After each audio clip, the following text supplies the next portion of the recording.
Les aventures d'Élie, le dentifrice magique. Ce matin, Élie se réveille et file à la salle de bain pour se brosser les dents. Mais où est passé mon dentifrice? Élie fouille dans les tiroirs. Regarde partout, mais son dentifrice est introuvable. Oh là là, mais je vais avoir des caries. À cet instant, son ami Gaston le dragon apparaît. Je crois savoir où est ton dentifrice. J'ai vu un oiseau l'emporter dans son bec. Il s'est envolé en direction de la forêt. Grimpe sur mon dos. Ensemble, promis, on va retrouver ton dentifrice. Élie s'accroche au cou de Gaston. Une fois dans la forêt, Élie scrute les arbres à la recherche de l'oiseau voleur. Et tout d'un coup, Élie aperçoit un tube posé sur un tas de mousse. Gaston, regarde, voilà mon dentifrice. Élie glisse le long du cou de Gaston. Il prend le tube dans ses mains et dévisse le bouchon. Oh là là, ce n'est pas mon dentifrice. C'est une sorte de pâte rouge. Gaston observe le tube. Oups, c'est de la peinture. Élie plonge son doigt dans le tube.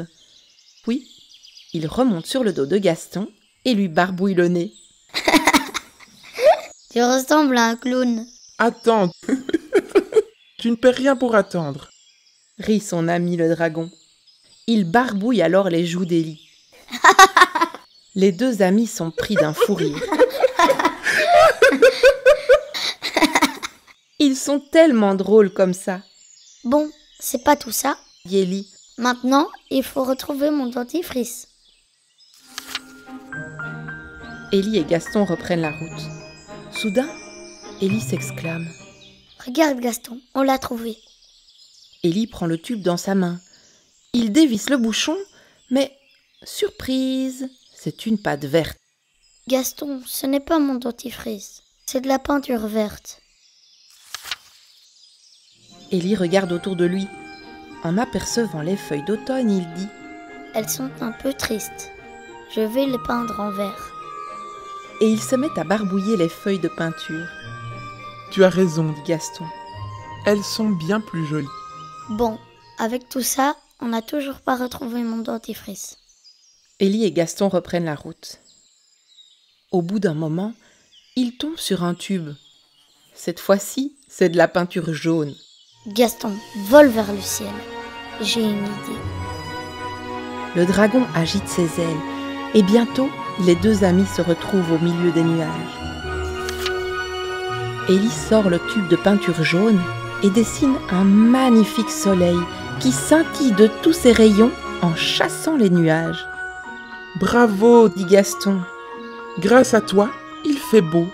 Mais bon, n'oublions pas mon dentifrice.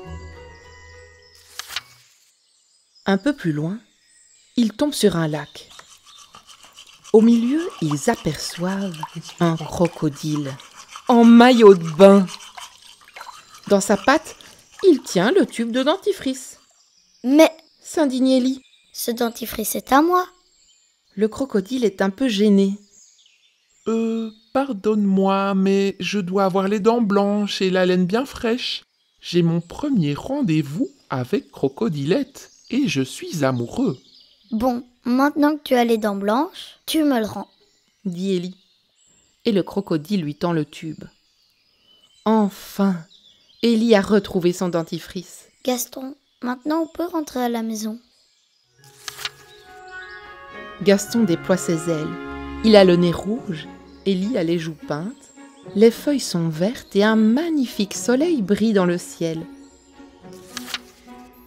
De retour chez lui, Élie se précipite à la salle de bain. Il peut enfin se brosser les dents. Ensuite, comme il a les doigts pleins de peinture, Élie décide de se laver les mains. Mais son savon a disparu.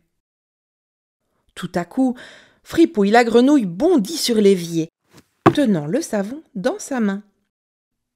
Je dois absolument sentir bon. Figure-toi que j'ai rendez-vous avec Crapopouille. Il tend son tube de dentifrice à Fripouille. Tiens, je te le prête. En plus de sentir bon, tu auras les dents blanches et la laine bien fraîche. Élie, Gaston et Fripouille éclatent de rire. Finalement, chercher un tube de dentifrice, c'est toute une aventure. Ce podcast est réalisé par Elista. Les textes sont écrits par Agnès Delestrade. Pour découvrir les histoires illustrées et le mobilier qui les a inspirées, rendez-vous sur www.elista.be.